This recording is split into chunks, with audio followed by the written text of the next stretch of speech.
Resumen de la Biblia del libro Mateo, parte número 6. Camino hacia Jerusalén. Capítulo 17 al 20.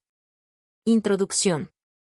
Los capítulos 17 al 20 del Evangelio de Mateo nos muestran un recorrido decisivo en la vida y ministerio de Jesús, el camino hacia Jerusalén. Ya no se trata solo de milagros y multitudes, sino de un tiempo de revelación más profunda, de preparación y de llamados que confrontan el corazón. En este trayecto, el Maestro revela su gloria en la transfiguración, dejando ver a 3 de sus discípulos un destello de su majestad eterna. También enseña sobre la verdadera grandeza, que no se mide por el poder o la posición, sino por la humildad y la capacidad de servir. Nos recuerda que el perdón no tiene límites y que el amor es el sello de quienes pertenecen a su reino. Pero, al mismo tiempo, Jesús anuncia con claridad su pasión y resurrección, habla de su sufrimiento, de la entrega que se aproxima, y de la esperanza gloriosa que vendrá después de la cruz. Todo este camino es una escuela de fe para los discípulos, que aún luchan por comprender el verdadero propósito del Mesías. Es un tiempo de transición, de la admiración de las multitudes a la preparación para el sacrificio supremo, de la enseñanza pública a las revelaciones más íntimas. La cruz se acerca, pero junto a ella también la victoria de la vida eterna. Este recorrido nos invita a caminar con Jesús, a contemplar su gloria, a aprender de su humildad y a confiar en la esperanza que nunca falla. La transfiguración de Jesús. Jesús, sabiendo que el camino hacia Jerusalén se acercaba a su momento más difícil, quiso fortalecer la fe de sus discípulos. Por eso tomó consigo a Pedro, Jacobo y Juan, y los llevó aparte a un monte alto. Allí, en ese lugar apartado del bullicio de la multitud, ocurrió algo extraordinario. Delante de sus ojos, Jesús se transfiguró, su rostro resplandeció como el sol, y sus vestiduras se volvieron blancas como la luz misma. No era un simple destello, sino una revelación de su gloria eterna, oculta hasta entonces en su humanidad. En ese instante, los discípulos fueron testigos de que Jesús no era solo el Maestro que caminaba con ellos, sino también el Hijo de Dios revestido de majestad. De pronto aparecieron Moisés y Elías, conversando con él. La presencia de estos dos grandes personajes confirmaba que Jesús era el cumplimiento de la ley representada por Moisés y de las profecías encarnadas en Elías. Todo el Antiguo Testamento encontraba su plenitud en Cristo. Pedro, lleno de asombro, quiso levantar enramadas para quedarse allí, como si pudiera detener ese momento glorioso.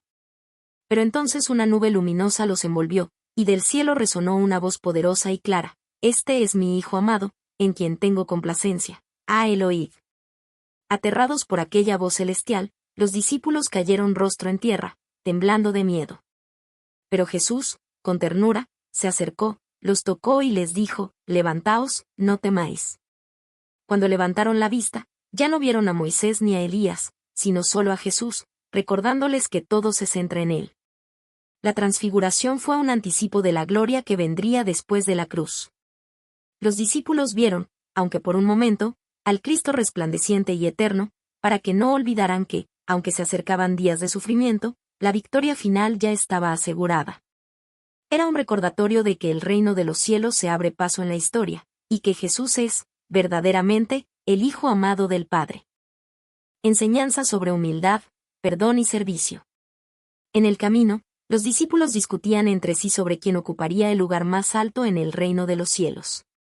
Jesús, con ternura y sabiduría, tomó a un niño y lo puso en medio de ellos. Con este gesto sencillo pero profundo, enseñó que la verdadera grandeza no está en la ambición ni en la búsqueda de poder, sino en la humildad, en la dependencia de Dios y en la sencillez de corazón. El reino pertenece a quienes se acercan con espíritu humilde, como un niño que confía plenamente en su Padre. Más adelante, Pedro preguntó al Maestro cuántas veces debía perdonar a su hermano que pecara contra él. Pensando que proponía un número generoso, dijo: ¿hasta 7 veces? Pero Jesús, con una respuesta que rompía los límites humanos, declaró: no te digo hasta 7, sino hasta 70 veces 7. Así reveló que el perdón en el reino de Dios no tiene medida, porque está basado en la gracia divina y no en cálculos humanos. Para ilustrar esta enseñanza, contó la parábola del siervo que, habiendo sido perdonado de una deuda inmensa por su señor, se negó a perdonar a su consiervo una deuda pequeña. Con esta historia, Jesús dejó en claro que quienes reciben misericordia deben también practicarla, de lo contrario, muestran que no han entendido la profundidad del amor de Dios. En diversas ocasiones, Jesús insistió en que en su reino los valores son invertidos, los primeros serán postreros, y los postreros, primeros. Allí, la grandeza no se mide por los títulos ni por el reconocimiento, sino por la disposición de servir. El verdadero honor está en amar, en entregarse y en poner las necesidades de los demás antes que las propias. Y para que no quedara duda, Jesús resumió con su propio ejemplo: el Hijo del Hombre no vino para ser servido, sino para servir, y para dar su vida en rescate por muchos. Así, él mismo se convirtió en el modelo supremo de humildad, perdón y servicio, invitando a todos sus discípulos a seguir sus pasos con un corazón transformado. Predicciones de su pasión y resurrección. Mientras avanzaba hacia Jerusalén, Jesús comenzó a hablar con mayor claridad a sus discípulos acerca de lo que le esperaba. Ya no lo expresaba en parábolas ni en figuras veladas, sino con palabras directas. El Hijo del Hombre sería entregado en manos de los hombres, sufriría rechazo y burlas, sería condenado a muerte. Pero al tercer día resucitaría. Los discípulos escuchaban, pero sus corazones estaban turbados. Para ellos, el Mesías era sinónimo de triunfo, de restauración visible, de gloria terrenal. No podían concebir que el camino hacia la victoria pasara primero por el dolor de la cruz. Algunos reaccionaron con tristeza, otros con desconcierto, y otros, como Pedro en una ocasión anterior, intentaron apartar esa idea. Sin embargo, Jesús reafirmaba que esta entrega no era un accidente ni un fracaso, sino parte del plan eterno de Dios para la salvación del mundo. Cada anuncio de su pasión llevaba consigo una enseñanza de esperanza.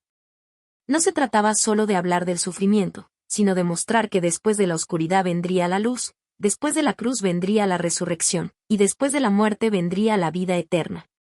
Jesús preparaba a sus discípulos para que, cuando llegara la hora de la prueba, pudieran recordar sus palabras y comprender que nada ocurría fuera del propósito divino.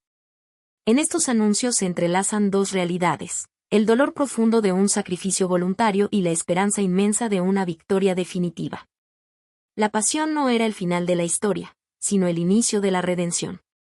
La cruz, que parecía signo de derrota, se convertiría en el mayor símbolo de amor, y la tumba vacía sería la proclamación eterna de que la vida triunfa sobre la muerte. Así, con voz firme y mirada llena de compasión, Jesús les enseñaba que el camino del reino no es de poder humano, sino de entrega, no es de dominio, sino de servicio, no es de evasión del sufrimiento, sino de confianza en que, después del dolor, Dios siempre tiene preparada la resurrección gloriosa. Conclusión. El camino hacia Jerusalén nos muestra que seguir a Jesús no es un sendero fácil, pero sí es el más seguro y lleno de propósito. En este recorrido descubrimos que la fe no consiste solo en admirar los milagros de Cristo, sino en abrazar su enseñanza, tomar la cruz y caminar tras sus huellas con confianza. La transfiguración nos recuerda que Jesús no es un simple maestro, sino el Hijo amado del Padre, lleno de gloria eterna. Sus enseñanzas sobre humildad, perdón y servicio nos revelan que el reino de los cielos se edifica en lo sencillo, en lo pequeño, en lo que el mundo desprecia pero Dios valora. Y sus anuncios sobre la pasión y la resurrección nos muestran que el amor verdadero se expresa en el sacrificio y que ninguna oscuridad es tan grande como para apagar la luz de la vida eterna. Hoy, nosotros también estamos en camino, enfrentando dudas, pruebas y desafíos. Pero la voz del Maestro sigue siendo la misma: no temáis. Él va delante de nosotros, y su victoria nos asegura que, aunque atravesemos valles de dolor, siempre habrá una resurrección al final del sendero.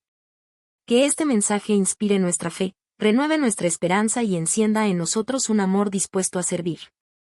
Que, al igual que los discípulos, podamos decir con convicción: tú eres el Cristo, el Hijo del Dios viviente, y caminar con gozo hacia la vida eterna que solo Él puede dar.